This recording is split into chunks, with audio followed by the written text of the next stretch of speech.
दिल्ली की सड़क पर एक आम सा घर, लेकिन अंदर छुपा था एक खौफनाक राज। आज हम बात करेंगे करण देव के मर्डर केस की, जिसे उसकी बीवी सुष्मिता ने अपने लवर के साथ मिलकर अंजाम दिया। यह सच्ची कहानी है उत्तम नगर से, जहां इलेक्ट्रोक्यूशन को एक्सीडेंट बताकर छुपाया गया था। अगर आप ट्रू क्राइम स्टोरीज पसंद करते हैं तो ये वीडियो एंड तक देखिए, क्योंकि ट्विस्ट आपको शॉक कर देंगे। वेलकम टू सृजित नायर शो, और आप देख रहे हैं electrifying case of Karan Dev by his wife. यह कहानी शुरू होती है 13 जुलाई 2025 को दिल्ली के उत्तम नगर के ओम विहार एरिया में। करण देव 36 साल का एक ज्वेलर अपने घर में मृत हालत में मिला। उसकी बीवी सुष्मिता देव 35 साल की ने अपने सास ससुर को घर जाकर बताया कि करण को बिजली का झटका लगा है। वो बोली करण फोन के चार्जिंग कॉर्ड के साथ सो गया था। In the killing, now the victim Karan Dev was declared dead in the hospital in West Delhi's Janakpuri area on the 13th of July.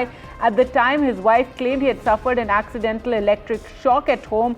The family had declined a post-mortem, believing that the death was natural. However, the police insisted on conducting an autopsy, and the body was then sent in. Then later a conversation was also retrieved from Instagram. Family shocked थी, लेकिन उन्हें लगा ये tragic accident है। करण को जल्दी से माता रूपरानी मंगो हॉस्पिटल ले जाया गया, लेकिन वहां डॉक्टर्स ने उसे डेड डिक्लेयर कर दिया। मेडिको लीगल रिपोर्ट्स में लिखा गया cause of death electrocution. Family ने कहा पोस्टमार्टम की जरूरत नहीं, यह तो एक्सीडेंट है। लेकिन पुलिस को शक हुआ, एक 36 साल का जवान आदमी ऐसे कैसे मर सकता है। उन्होंने ऑटोप्सी के लिए बॉडी को दीनदयाल उपाध्याय हॉस्पिटल भेजा। यह एक नॉर्मल सी सुबह थी, लेकिन इसके पीछे छुपा था एक बड़ा राज। अब यहाँ से कहानी में ट्विस्ट आता है। करण का छोटा भाई कुणाल देव अपने भाई के मौत से सदमे में था, लेकिन उसको सुष्मिता का बिहेवियर थोड़ा अजीब लगा। वो और राहुल देव, जो करण का पैटर्नल कजिन था और सिर्फ 24 साल का था, दोनों ऑटोप्सी के खिलाफ थे। कुणाल को लगा ये बात नॉर्मल नहीं। एक दिन जब कुणाल एक नेबर के घर गया, उसने राहुल का फोन देखा जो वहां छूटा था। उसने फोन खोला और जो देखा उससे उसका दिल धड़क गया।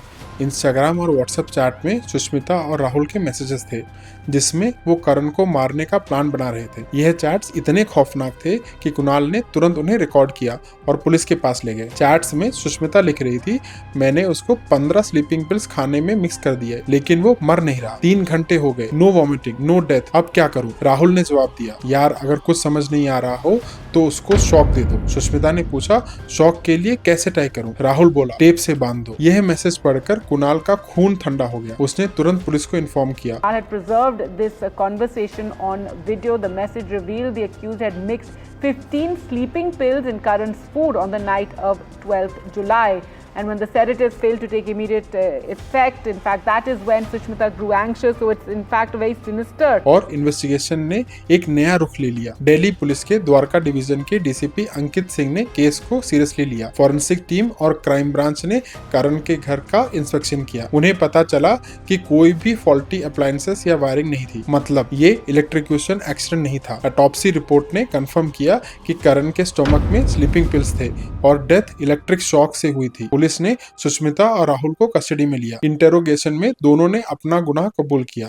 सुष्मिता ने बताया कि उसका अफेयर राहुल के साथ 2 साल से चल रहा था। करण और सुष्मिता की शादी एक लव मैरिज थी और उनके एक 6 साल का बेटा भी था। लेकिन सुष्मिता कहती है करण उसके साथ वॉयलेंट था। उसने एक बार करवा चौथ से पहले उसे थप्पड़ मारा था और पैसों के लिए भी दबाव डालता था। सुष्मिता ने पुलिस को बताया कि डिवोर्स उसके लिए ऑप्शन नहीं था, एक तो अपने बेटे के लिए और दूसरा सोशल स्टिग्मा की वजह से। इसलिए उसने और राहुल ने डिसाइड किया कि करण को मार देंगे और इसे एक्सीडेंट दिखा देंगे। प्लान के मुताबिक 12 जुलाई की रात को सुष्मिता ने करण के खाने में 15 स्लीपिंग पिल्स मिलाए। जब वो बेहोश नहीं हुआ तो उसने राहुल को बुलाया। दोनों ने एक एक्सटेंशन कॉर्ड को स्ट्रिप किया, लाइव वायर निकला और करण के हाथ और चेस्ट पर लगाया। इसके बाद सुष्मिता अपने सास ससुर के घर भागी और बोली कि करण को शॉक लग गए।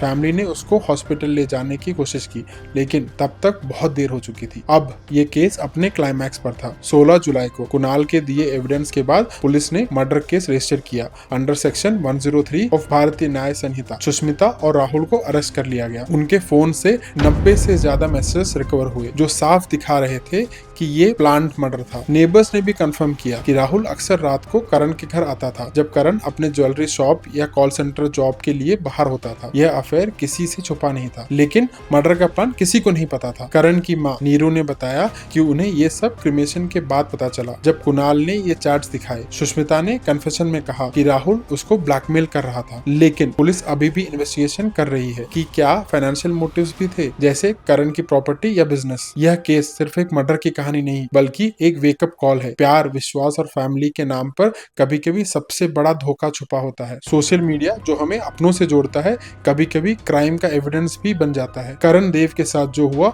वो गलत था। एक 6 साल का बच्चे ने अपने बाप खो दिया और एक फैमिली बर्बाद हो गई। हमें इस केस से यह सीख मिलती है कि अगर आपको किसी पर शक है तो चुप मत रहिए, पुलिस से मदद मांगिए, क्योंकि जस्टिस ही एक रास्ता है। सुष्मिता और राहुल अब जेल में हैं और फॉरेंसिक रिपोर्ट्स का वेट है, लेकिन जो सच्चाई सामने आई वो दिल से दिल तक चली गई। दोस्तों, ये थी करण देव की मर्डर की सच्ची और दिल धड़का देने वाली कहानी। अगर आपको ये वीडियो पसंद आई तो लाइक करिए, अपने दोस्तों के साथ शेयर करिए और चैनल को सब्सक्राइब करना ना भूलें। बेल आइकन दबाएं ताकि आपको हर नई क्राइम स्टोरी की नोटिफिकेशन मिले। कमेंट सेक्शन में बताइए आपको ये केस कैसा लगा और क्या आपको लगता है जस्टिस पूरा हुआ। अगली वीडियो में मिलते हैं एक नई ट्रू क्राइम स्टोरी के साथ। तब तक के लिए सेफ रहिए, अवेयर रहिए।